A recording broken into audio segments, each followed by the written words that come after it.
The sun hung low over the sprawling green expanse of Central Park, casting long shadows that danced like specters across the winding paths, where joggers and dog-walkers moved in oblivious rhythm to the city's distant hum.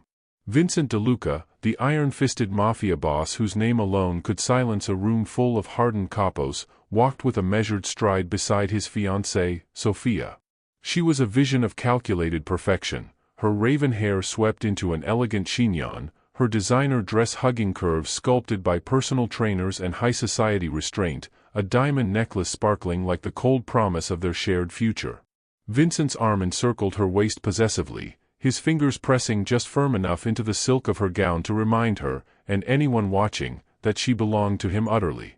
At 38, with a jawline chiseled from years of clenching against betrayals and a gaze sharp as a switchblade, Vincent exuded the quiet menace of a man who had buried more bodies than most men buried regrets. His empire stretched from the shadowed docks of Brooklyn to the glittering high-rises of Manhattan, built on shipments that never saw daylight and alliances sealed in blood. Sophia leaned into him, her laughter light and practiced, like champagne bubbles engineered for effect. "Darling, imagine our wedding here," she murmured, her voice a silken thread woven with ambition. "Under the oaks, with the skyline as our cathedral. Your mother would approve, elegant, exclusive." Vincent nodded absently, his mind elsewhere, calculating the next move in a turf war brewing with the Valentis, those upstart pricks who thought they could skim from his heroin pipelines without consequence. He had already greenlit 2 hits this week, clean and surgical, the kind that left no traces but echoes of fear. Sophia's hand squeezed his, pulling him back. "You're not listening, Vincent. This is our moment." He turned to her then, his dark eyes softening just enough to play the devoted fiancé, lips curving into that rare smile reserved for public displays. "Every moment with you is ours, amore," he replied, the Italian endearment rolling off his tongue like a vow laced with possession. They paused by a wrought iron bench, the air thick with the scent of blooming magnolias and distant hot dog vendors, a deceptive normalcy in a world Vincent ruled from the shadows. It was then, as Sophia admired a cluster of tulips swaying in the breeze, that Vincent's world tilted on its axis. Across the path, maybe 50 yards away, a woman pushed a triple stroller with the deliberate grace of someone who had long ago learned to navigate life's cruelties alone. She was dressed simply, a fitted black sweater clinging to the fullness of her post-maternity figure, jeans that hugged hips widened by childbirth, her auburn hair tied back in a careless ponytail that did nothing to dim the fierce beauty etched into her features. Lena. His Lena. The one who had slipped through his fingers like smoke 4 years ago, after a whirlwind affair that burned hotter than any deal he'd ever closed. Vincent's breath caught, a rare fracture in his armored composure, as his eyes locked onto the 3 tiny faces peering from the stroller, triplets, no more than 3 years old, with his unmistakable olive skin, his thick dark lashes, and those piercing hazel eyes that mirrored his own stare of unyielding intensity. The boys fidgeted with identical chubby fists, one gnawing on a toy truck, another reaching for his brother's sippy cup, the third gazing up at their mother with adoration. They were his. Undeniably, inescapably his. Sophia's voice cut through the haze. "Vincent? What's wrong?" She followed his gaze, her perfectly manicured brows furrowing in confusion, but he barely registered her. Time slowed, the park's chatter fading to a dull roar in his ears. Lena hadn't seen him yet, or had she? Her posture stiffened imperceptibly, the way it always did when danger loomed, a survival instinct honed from their nights together, when she'd wake gasping from nightmares of his enemies finding her. Vincent's mind raced back unbidden, the dingy motel rooms where they'd collided like storms, her nails raking his back as he claimed her with a ferocity that left bruises blooming like dark roses, the whispered promises amid the creak of cheap bedsprings, vows of forever shattered when his world of violence swallowed their fragile bubble. She'd vanished without a trace, a ghost in his rear view, leaving him to bury the ache under layers of power and Sophia's calculated affection. But now, here she was, parading his bloodline in broad daylight, unprotected, vulnerable. Lena finally looked up, her green eyes, those emerald daggers that had once undone him, meeting his across the distance. Shock flickered there first, raw and unguarded, then hardened into something defiant, laced with a fire that hadn't dimmed. Her full lips parted slightly, as if to call out, but she clamped them shut, jaw setting in that stubborn line he knew too well. One triplet babbled incoherently, tugging at her sleeve, and she murmured something soothing, never breaking eye contact with Vincent. It was a challenge, a silent accusation. You left me to this. Now what? Vincent's hand tightened on Sophia's waist until she winced, but he didn't notice. Rage boiled beneath his skin, hot and possessive, not just at the revelation of fatherhood hidden from him, but at the sheer audacity of her existing outside his orbit, raising his sons without his name, his protection, his dominion. Sophia tugged at his arm. Vincent, you're hurting me. Who is that woman? He ignored her, his mind already plotting, drivers to tail her, capos to shadow her every move, a confrontation that would drag her back into the darkness they both craved. The air between them crackled with unspoken history, the park's idyllic facade cracking like thin ice under the weight of their shared sins. Vincent took a step forward instinctively, Sophia stumbling to keep pace, her questions multiplying like shadows at dusk. Lena didn't flee, instead, she angled the stroller slightly, shielding the boys with her body, her chin lifting in quiet rebellion. In that frozen instant, Vincent felt the pull of old obsessions, the dark hunger that had always defined them, a romance forged not in flowers and whispers, but in blood, secrecy, and the thrill of mutual destruction. Whatever came next, she was no longer free. None of them were. The Mafia boss's empire had just gained 3 new heirs, and with them, a reckoning that would consume them all. The city lights bled into the night sky like fresh wounds as Vincent DeLuca's blacked-out Escalade prowled the rain-slicked streets of Queens, cutting through the neon haze toward a nondescript apartment building that squatted like a forgotten relic amid gentrifying brownstones. It was barely 8 hours since the park encounter, but Vincent's patience had eroded faster than asphalt under his tires. Sophia, left cooling her heels at their penthouse with a curt dismissal and a promise of explanation later, paced in designer heels, her texts lighting up his phone with demands he ignored. His focus was singular, laser-sharp, Lena and those boys. The triplets, his blood, his legacy, hidden from him for years, a betrayal that festered like an untreated stab wound. He gripped the leather armrest, knuckles whitening, as his driver, Marco, a loyal soldier with a scarred face and unerring discretion, pulled up to the curb without a word. Vincent stepped out into the drizzle, his tailored overcoat flapping like raven wings, ignoring the stares from late-night passers-by who sensed the predator in their midst. The building's lobby smelled of stale coffee and desperation, its flickering fluorescent buzz the only greeting as Vincent bypassed the ancient elevator for the stairwell, taking steps 2 at a time with the predatory grace of a panther closing on prey. 3rd floor, apartment 3B, the address his network had coughed up within minutes, courtesy of hacked traffic cams and a bribed super. He didn't knock. The door yielded to his shoulder with a splintering crack, the cheap lock no match for his bulk and rage-fueled adrenaline. Inside, the space was a cramped testament to single-mother survival, threadbare couch sagging under faded throw pillows, a kitchenette cluttered with sippy cups and half-eaten Cheerios, toys scattered like landmines across the linoleum. The triplets slept in a corner playpen, their tiny chests rising and falling in synchronized innocence, oblivious to the storm breaching their sanctuary. Lena whirled from the sink where she'd been scrubbing dishes, a paring knife clutched in white-knuckled fury, her green eyes blazing with a mix of terror and triumph.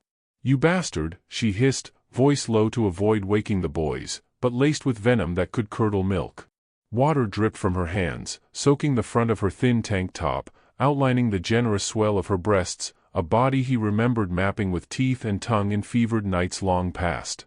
Vincent advanced, kicking the door shut behind him, his presence filling the room like smoke from a Molotov. At 6'3", broad-shouldered and corded with muscle honed from street fights and private gym sessions, he dwarfed her, yet she didn't back down, knife trembling but pointed at his chest. 3 years, Vincent. 3 goddamn years I've raised them alone, scraping by on waitressing tips and government scraps while you play kingpin with your trophy bitch. Get out before I scream. He snatched the knife from her grip with effortless speed, tossing it into the sink with a clatter that made the boys stir faintly. Scream, and the whole building knows your kids are DeLuca blood, he growled, his voice a gravelly rumble that vibrated through the air, thick with the accent of Sicilian roots and unchecked power.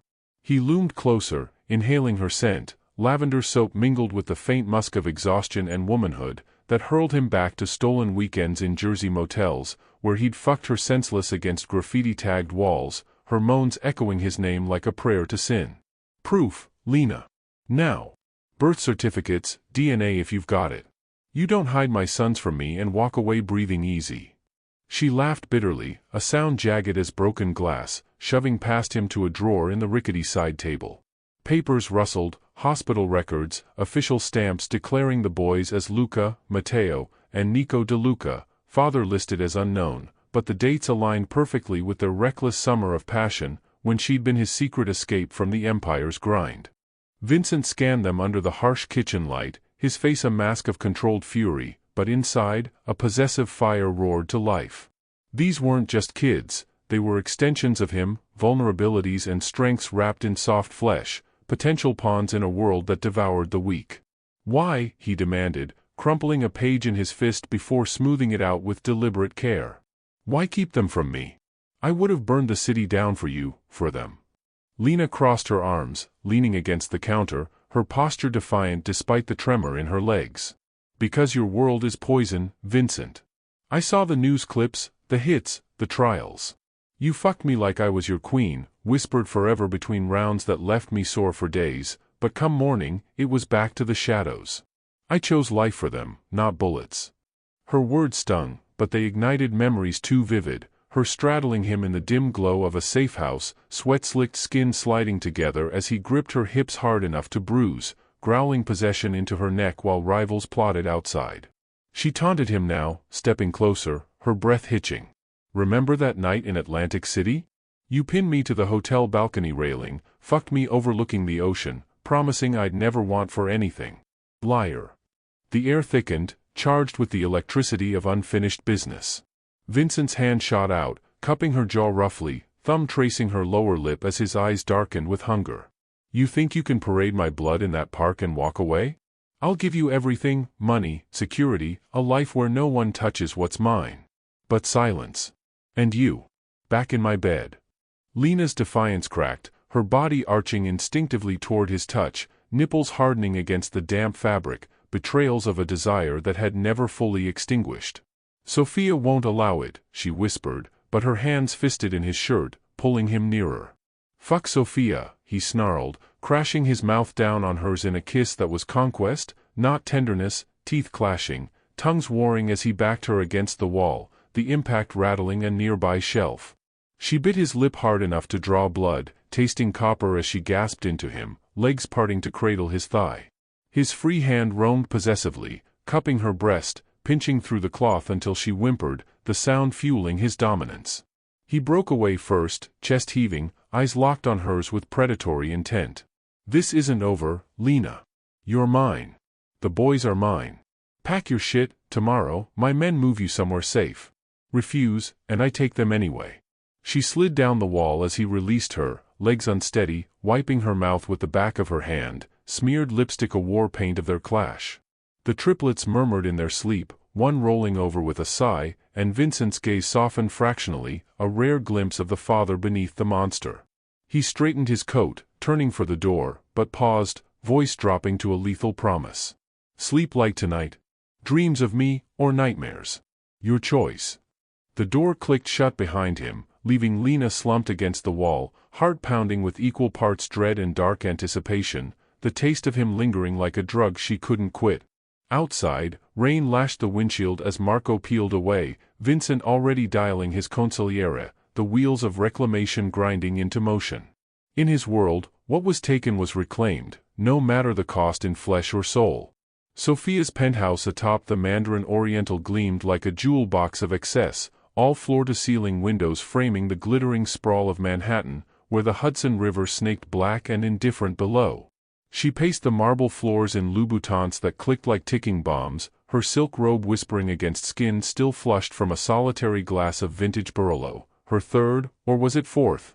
Vincent's absences had stretched from hours to days since that cursed park walk, his excuses thin as cigarette paper, business, amore. Always business. But Sophia was no naive debutante. At 29, she'd clawed her way into his orbit from a modeling gig in Milan, trading beauty for power, learning early that in Vincent De Luca's world, suspicion was survival.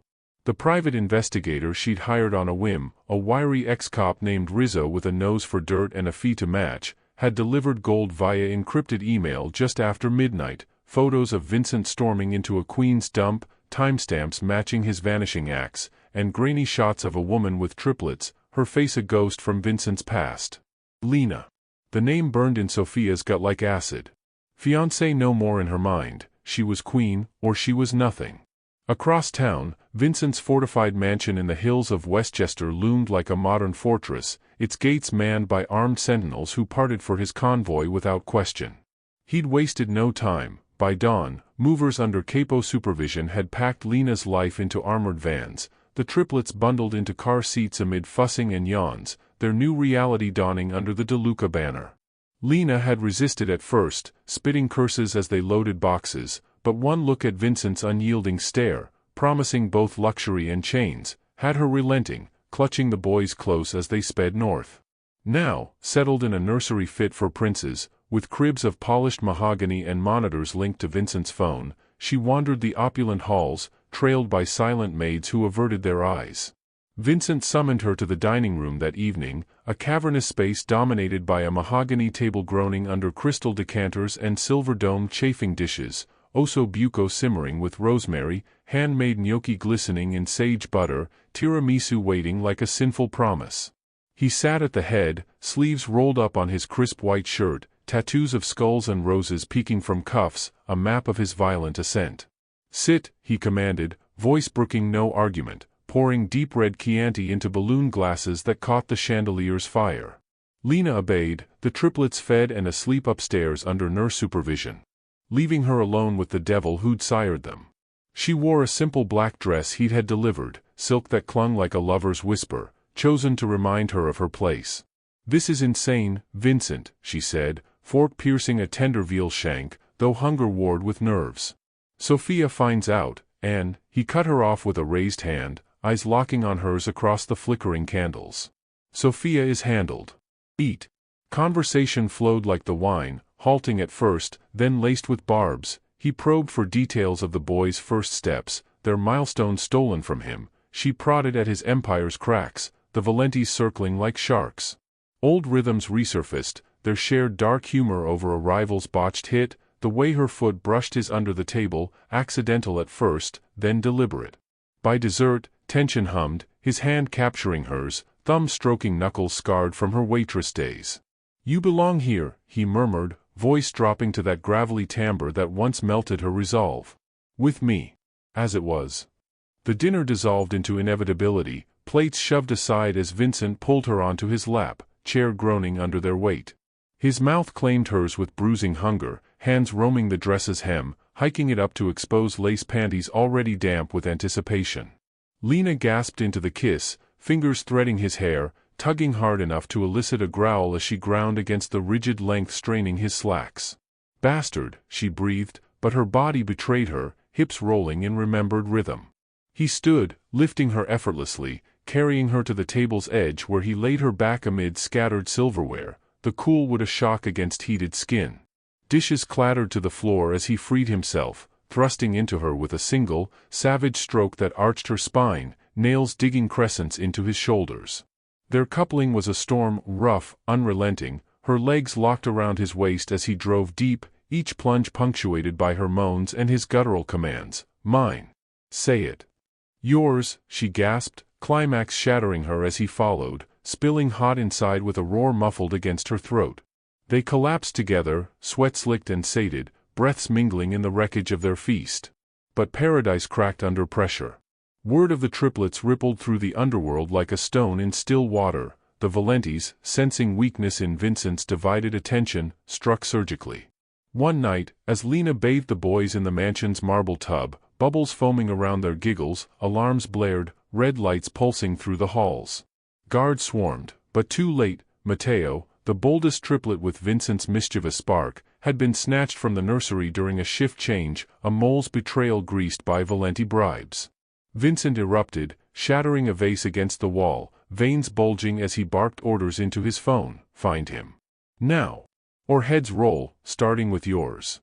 Lena crumpled, tears carving tracks down her face, clutching Luca and Nico as Vincent knelt before her, his rage yielding to steel resolve. "I'll bring him back. No one takes from me." By dawn, bloodied enforcers returned Matteo, dazed but unharmed, the kidnappers' bodies dumped in the East River as a message. The close call bound Lena tighter to Vincent's orbit, her fear forging chains of dependency, even as desire pulsed hotter in the aftermath. Sophia, meanwhile, escalated. Rizzo's final dossier landed in her inbox, audio of Vincent's car, snippets of Lena's voice, proofs of paternity. Fury ignited her ambition. She stormed the mansion unannounced, security waving her through out of deference to her former status. Bursting into the library where Vincent nursed a scotch and Lena curled on a chaise with the sleeping triplets nearby, Sophia hurled the folder at his feet. "Triplets? An ex-horse stashed in Queens? You replace me with this?" Lena rose, shielding the boys instinctively, green eyes flashing. Vincent stood slowly, a colossus of calm menace. "Out, Sophia. We're done." She laughed hysterically, circling like a viper. "Done? I know things, Vincent, your offshore accounts, the judge you own. Cross me, and it all crumbles." Lena stepped forward, voice steady despite the tremor. "Leave, or learn what a mother's capable of." Sophia lunged, nails raking toward Lena's face, but Vincent intercepted, grip like iron on her wrist, twisting just enough to elicit a yelp. "You were a placeholder," he snarled, shoving her toward the door where guards waited. "Touch them, and you're fish food. Now fuck off, and stay gone." Sophia fled into the night, venomous threats trailing like exhaust, but the die was cast. Lena turned to Vincent, their eyes meeting in the library's hush, the air still electric from peril and proximity. His hand cupped her cheek, thumb brushing a tear, pulling her into an embrace that promised protection laced with possession. The Valenti's gambit had backfired, drawing Lena deeper into the web, her heart a battlefield of fear, love, and the intoxicating pull of his darkness. Vincent's empire flexed, unyielding, but fractures lingered, Sophia's shadows, rival hungers, and in their midst, three boys who bound the impossible lovers tighter than any vow. The Westchester mansion pulsed with the low thrum of security upgrades in the days following Matteo's kidnapping, floodlights sweeping the perimeter like watchful eyes, razor wire glinting atop walls that now bristled with motion sensors and infrared cams. Vincent DeLuca moved through it all like a shadow king, his commands barked into earpieces that kept his network humming, double shifts for guards, sweeps of the grounds by K9 units snarling with Belgian Malinois ferocity, and a mole hunt that left 3 capos floating facedown in the sound by week's end. The Valenti message had been answered in kind, a warehouse torched with their enforcers inside, screams silenced by accelerant and gunfire, territory lines redrawn in ash and blood. Vincent's rage had cooled to a lethal simmer, channeled into protecting what was his, the Empire, yes, but now, inescapably, the family he'd only just claimed. Lena navigated this new captivity with wary grace, the triplets adapting faster than she, Luca stacking blocks in the sunlit playroom, Nico babbling demands for dada, Matteo sporting a tiny bruise from his ordeal but grinning with resilient fire. She felt Vincent's gaze on her constantly, heavy with ownership, stirring the embers of their toxic flame even as paranoia gnawed at her edges. Vincent's obsession deepened with every shared glance, every midnight feeding where he'd join her in the nursery, his massive frame dwarfing the rocking chair as he cradled a son with uncharacteristic tenderness, murmuring Sicilian lullabies passed from his own brutal father. Lena watched, heart-twisting, this man who'd once choked a rival to death with piano wire now cooing softly, his tattooed forearms gentle cradles. But gentleness fractured under passion's weight. Nights blurred into rituals of dominance. He'd find her in the library, poring over baby books amid leather-bound ledgers he'd left out carelessly, and pin her against the shelves, books tumbling as his mouth devoured hers. "You're mine," he'd growl, hands everywhere, ripping lace panties, fingers delving deep to coax slick readiness before flipping her over the reading table, entering her from behind with thrusts that rattled antique spines. She'd fight it at first, cursing his name, clawing the wood until pleasure shattered her resistance, orgasms ripping screams from her throat as he marked her inside and out, collaring her neck with a custom choker of black diamonds later that week, a velvet band embedded with trackers, engraved DeLuca on the hidden clasp. "Wear it," he ordered, fastening it himself, lips brushing her pulse. Symbol of loyalty. Remove it, and freedom's a dream. She did, fingers trembling, the weight both shackle and aphrodisiac, fueling jealous spats that dissolved into rough sex on Persian rugs, his belt leaving welts she traced later with vengeful bites. The triplets thrived under the onslaught of luxury, custom Montessori toys flown from Italy, organic purees whipped by private chefs, a nanny brigade rotating shifts, but Vincent's world seeped in, darkening the idyll.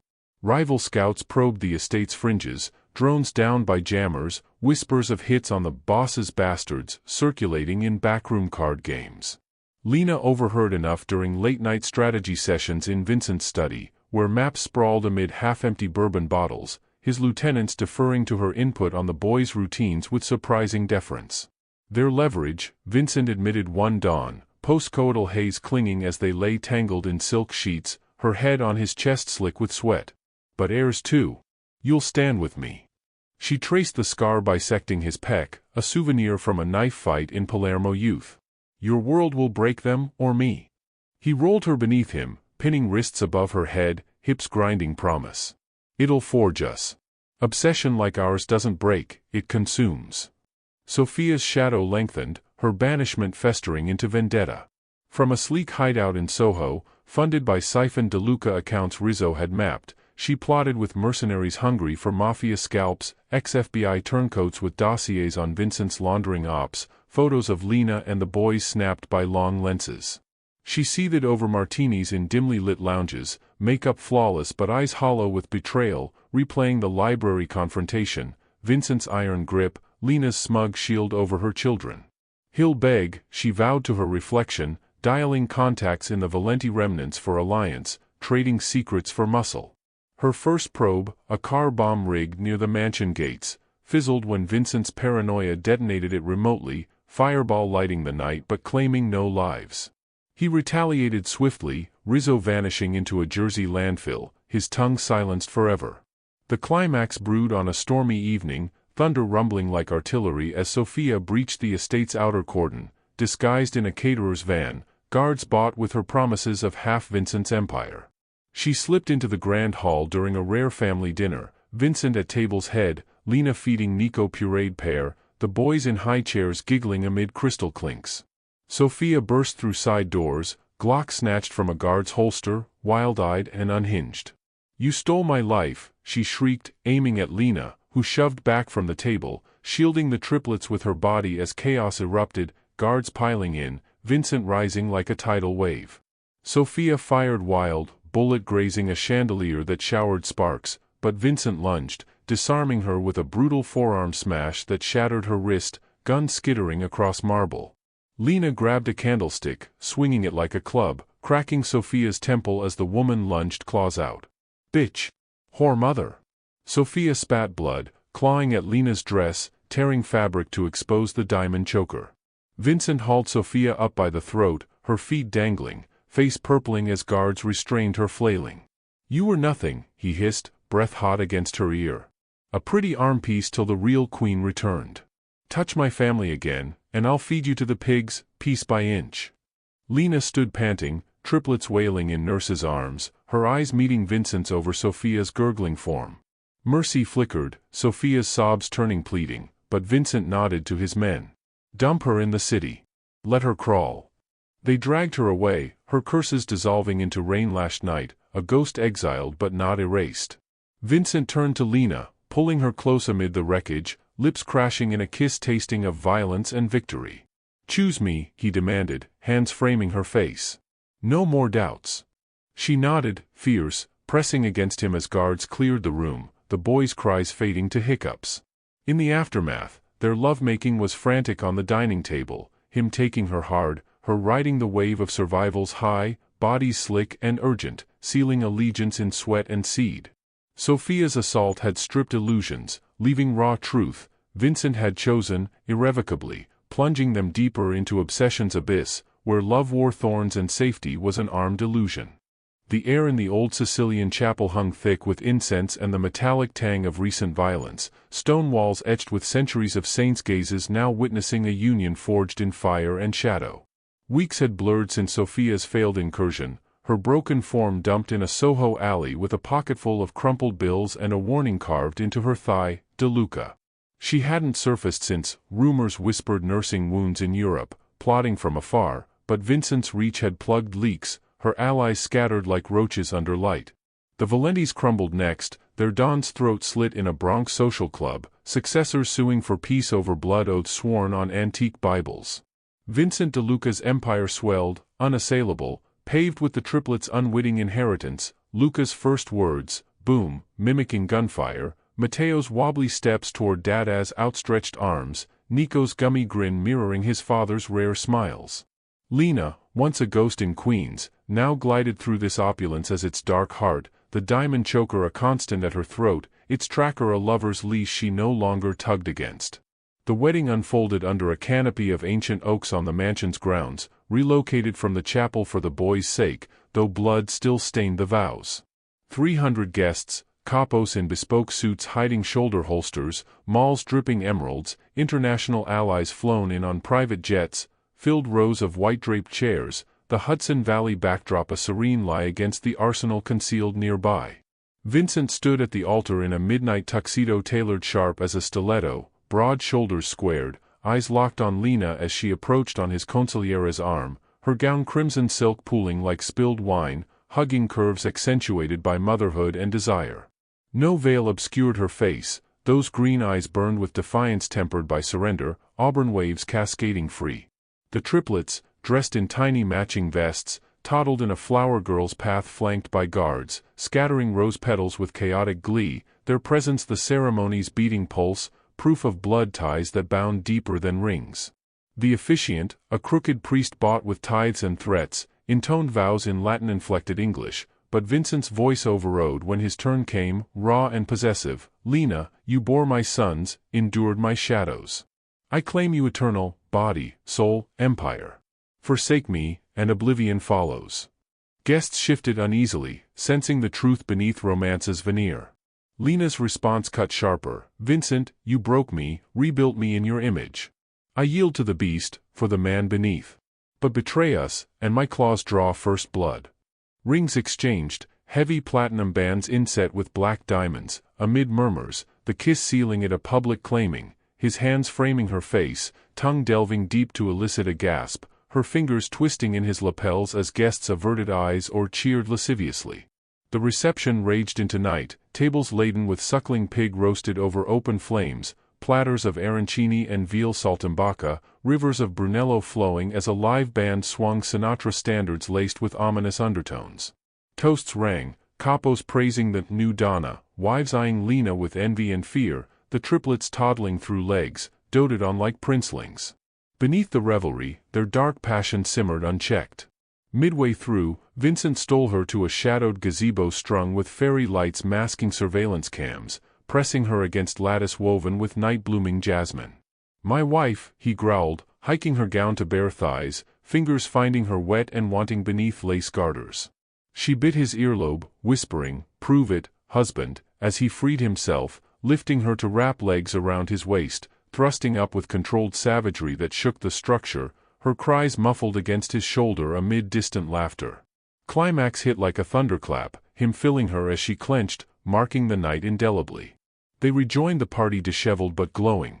His hand possessive at her lower back, guiding her through dances where hips swayed to tango rhythms echoing their bedroom wars. Life post-vows entrenched in cycles of power and pleasure. Mornings dawned with Vincent reviewing ledgers while Lena nursed ambitions of her own, overseeing charity fronts that laundered legit, her maternal ferocity negotiating with suppliers, wielding influence like a stiletto heel. Jealousy flared predictably, a capo's wife flirting too boldly at galas drew Vincent's cold fury, banishing the woman with slashed tires. Lena's lingering glances at a handsome bodyguard ended in the man's transfer, and her punishment bent over Vincent's desk, his belt-cracking leather kisses before mercy in deep, punishing strokes. The boys grew under this umbrella, playdates with vetted airs, first lessons in Italian from Nana flown from Palermo, their laughter a balm against the underworld's grind. Yet shadows persisted, Sophia's ghost via anonymous tips to feds, quashed by bribes, a Valenti remnant's car chase through Midtown, resolved in a hail of bullets from Vincent's convoy.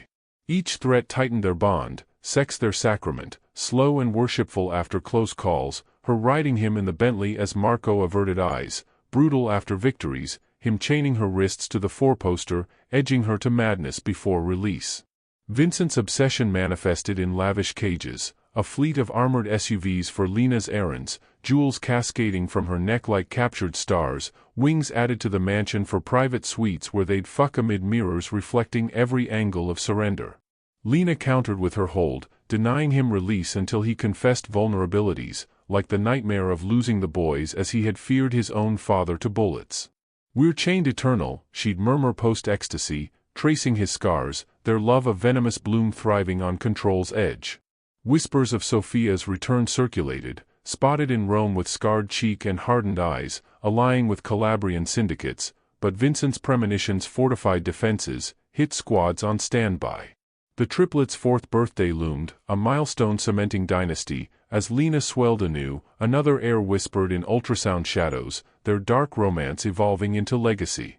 In this empire of blood and desire, Vincent and Lena reigned supreme, obsession's chains unbreakable, passion's fire unquenched, a testament that in Mafia shadows, love endured not despite the darkness, but because of it. If their saga grips you, the twists of possession and peril demanding more, hit that subscribe button now. Join the channel for weekly dives into Mafia passions, forbidden heirs, and romances that bleed. Don't miss the next tale of shadowed vows and savage claims.